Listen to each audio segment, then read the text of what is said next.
Hello, I'm Pete Martin for www.jazz-mandolin.com. Thanks for watching. Make sure you subscribe to keep up with all my latest videos.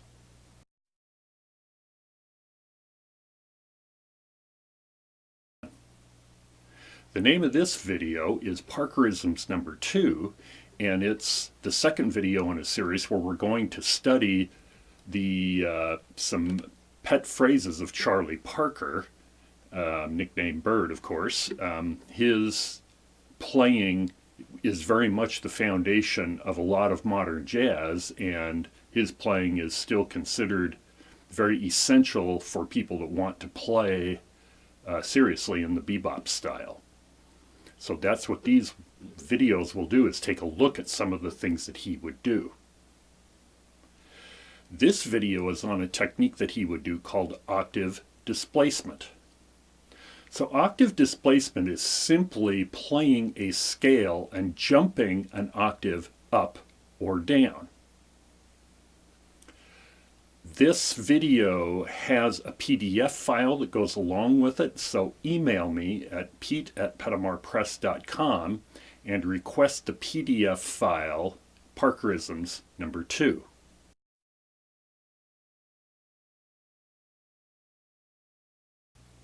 If I was to play a C major scale and start on the C note on the A string, the 3rd fret on the A string, and then just descend, eventually I would run out of notes.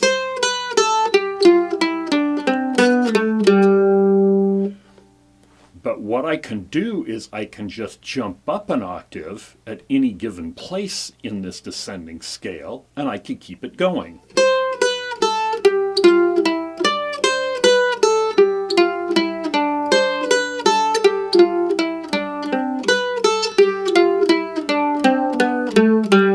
See, I kept that descending scale going for quite a bit longer. This is called octave displacement. In example 1, I just play a straight 1 octave descending C major scale.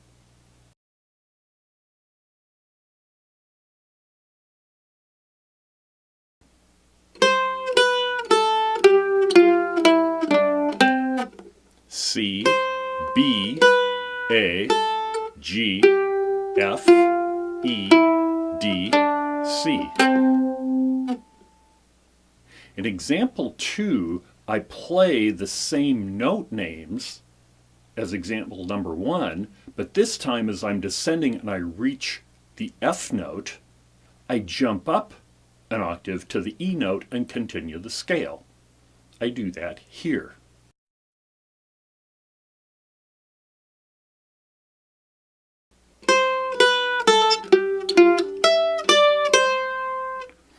Same notes, C, B, A, G, F, E, D, C. Notice that if you name the names of the notes that I'm playing the same note names. They sound different, of course, because of the octave jump. And it does have more musical interest to have that octave jump, but it also would let you continue to play the descending scale for quite a number of times if you kept doing octave jumps, like I did earlier in this video.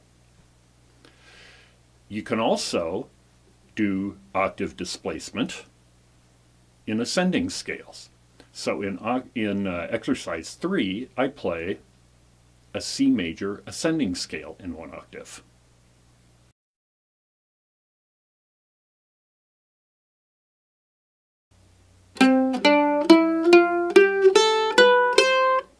C, D, E, F, G, A, B, C. In example 4, I play the C major scale ascending, but when I get to the G note, drop an octave down for the A and continue the scale. I play that here.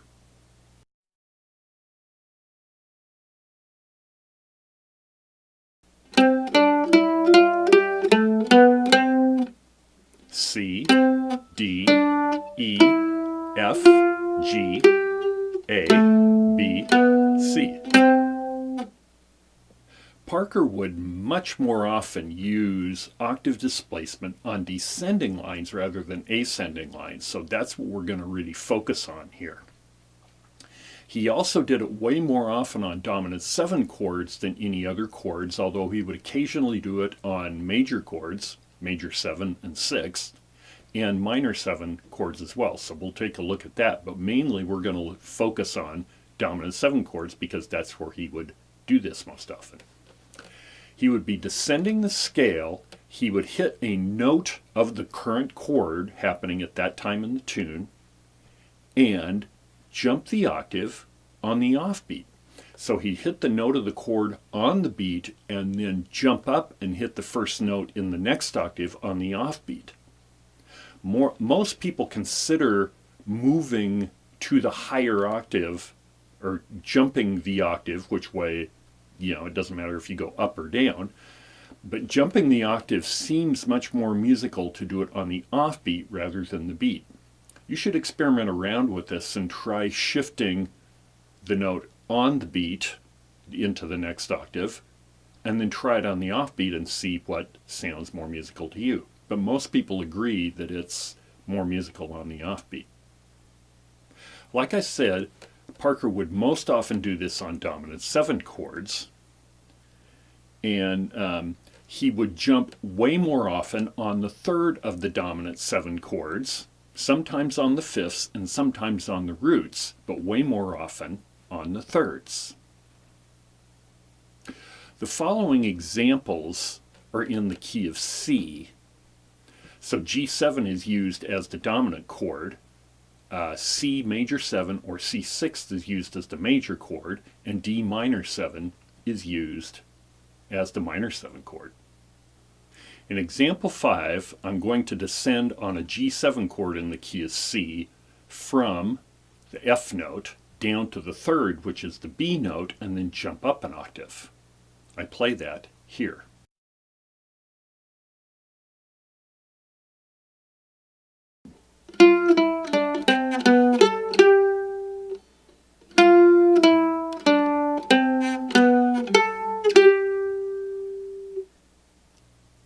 In example 6, I descend to the fifth of a G7 chord, the D note, and then jump the octave from there.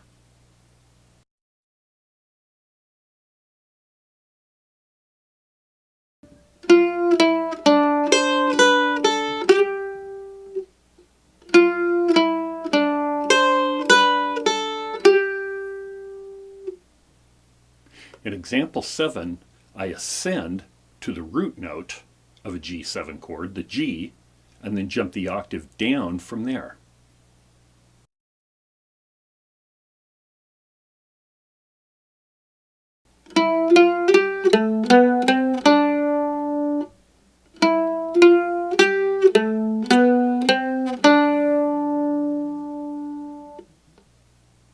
Parker would occasionally do octave displacement on minor 7 chords. And example 8 shows you that on the third of a minor 7 chord, the F note.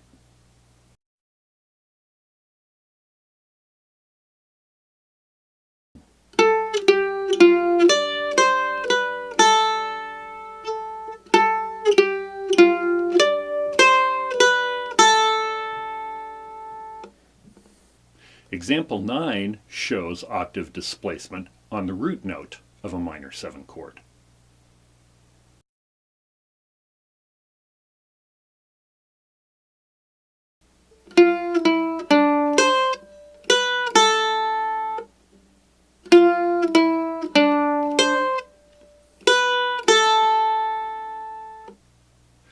Parker would once again occasionally use a major chord, which is in jazz is either a major 7 or a 6th chord, for octave displacement, and he would do that on either the root or the 5th. Example 10 shows that on a root.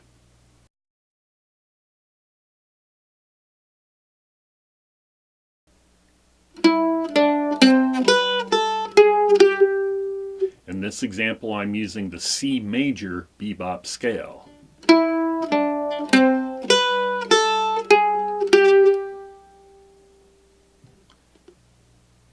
Example 11 shows this on a fifth.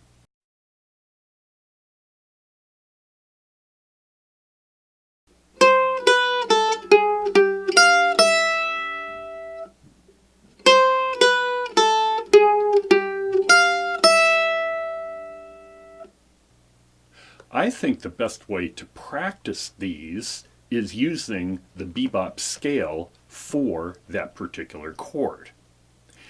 And because Parker really did this much more on dominant 7 chords, I would suggest using the dominant bebop scale of that particular chord. I'm doing things here in the key of C, and so the dominant 7 chord in the key of C is G7, so I'm using a G dominant bebop scale for the next exercises.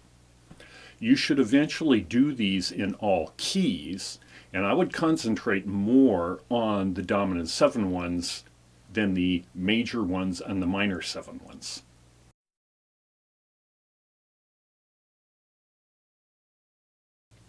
In example 12, I play the descending G dominant bebop scale and octave displace against the third, against the fifth, and against the root.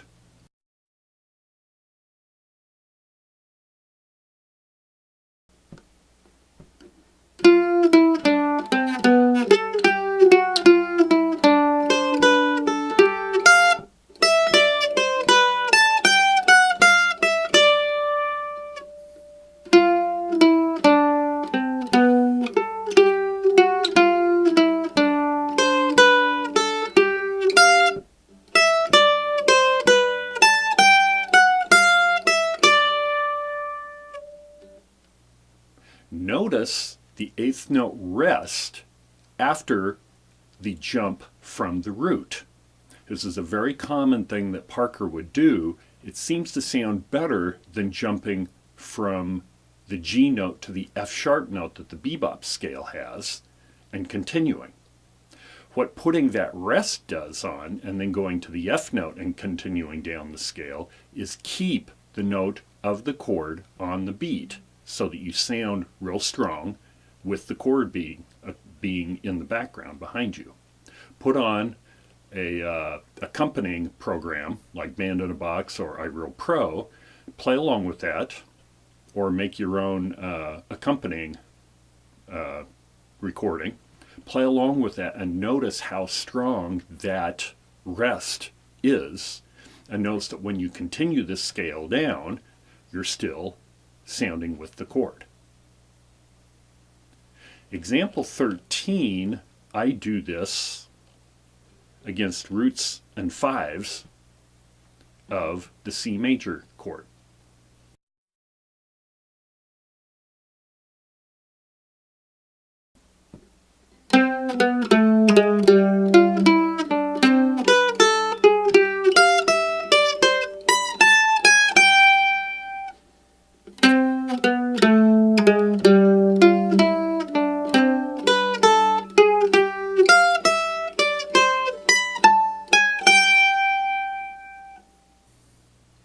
In example 14, I do the octave displacements against roots and thirds of a D minor 7 chord.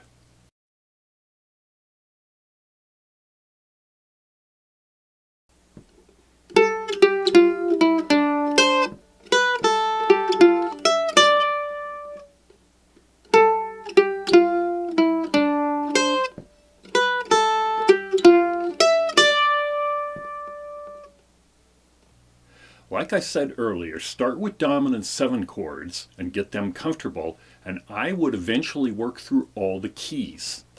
Then, after you're comfortable with the dominant 7 chords in all keys, then do that with major chords and do that with minor 7 chords.